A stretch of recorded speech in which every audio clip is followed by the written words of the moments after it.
राधा, तुम भी कृष्ण की भांति अपने कक्ष में मोरपंख रखती हो? हाँ, ये कृष्ण का ही मोरपंख है जो वो धारण कर चुका है।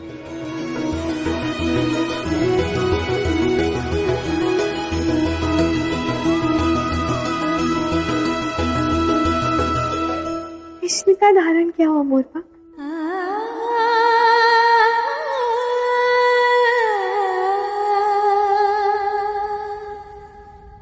और ये क्या है राधा? ये तो बिल्कुल कृष्ण की प्रतिमा जैसा प्रतीत होता है। ये है मेरा लड्डू गोपाल। जब कृष्ण यहाँ नहीं होता है ना, तो यही मेरा परम सखा होता है।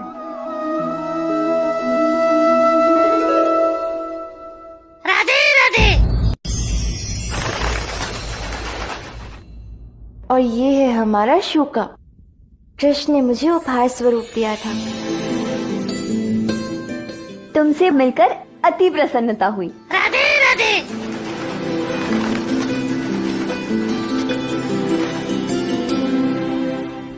राधा, मैंने जैसा सोचा था ना, तुम बिल्कुल वैसी हो। तुम्हारे कक्ष में तो कृष्ण ही कृष्ण है। तुम सच में कृष्ण की सबसे प्रिय सखी हो।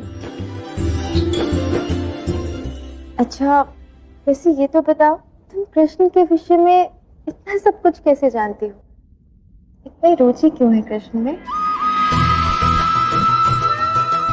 वैसे सत्य कहूं तो बाहर सबके समक्ष मैंने झूठ कहा था कि मैं रेवती की सखी हूं, क्योंकि मैं नहीं चाहती थी कि कोई मेरी पहचान जाने।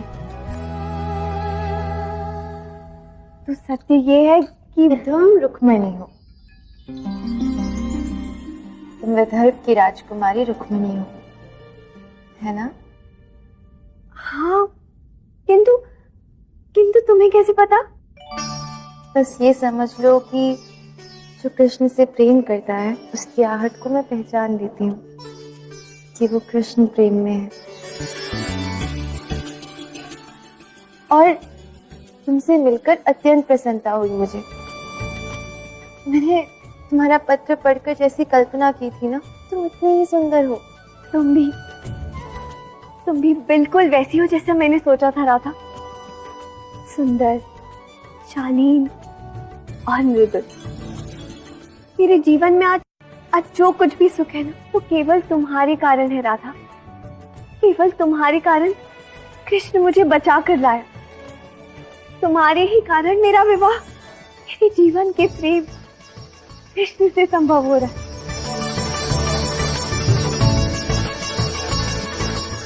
मैं यहाँ तुम्हें विवाह का निमंत्रण देने आई हूँ, और साथ ही मैं कुछ दिन यहाँ तुम्हारे साथ रहने आई हूँ, ताकि तुमसे कृष्ण के विषय में सब कुछ जान लूं। अब यदि तुम्हें कोई समस्या ना हो तो। नहीं रुक्मिणी, कदापि नहीं। जब तुम कृष्ण को जानोगी, समझोगी, तो उसका और भी ध्यान रख पाओगी ना, उसे और सुख दे पाओगी। और मैं भी तो कृष्ण का सुख ही चाहती हूँ ना, और कृष्ण के सुख के लिए कुछ भी कर सकती हूँ। अब मुझे लग रहा है कि मैंने यहाँ आकर कोई भूल नहीं की। मैं कृष्ण की सर्वप्रिय सखी से मिलकर उसे कृष्ण के विषय में सब कुछ जानकर कृष्ण की परिपूर्ण पत्नी बनने का प्रयास करूंगी। उन्हें जीवन के सारे सुख देने का प्रयास करूंगी। सुनकर प्रसन्नता हुई।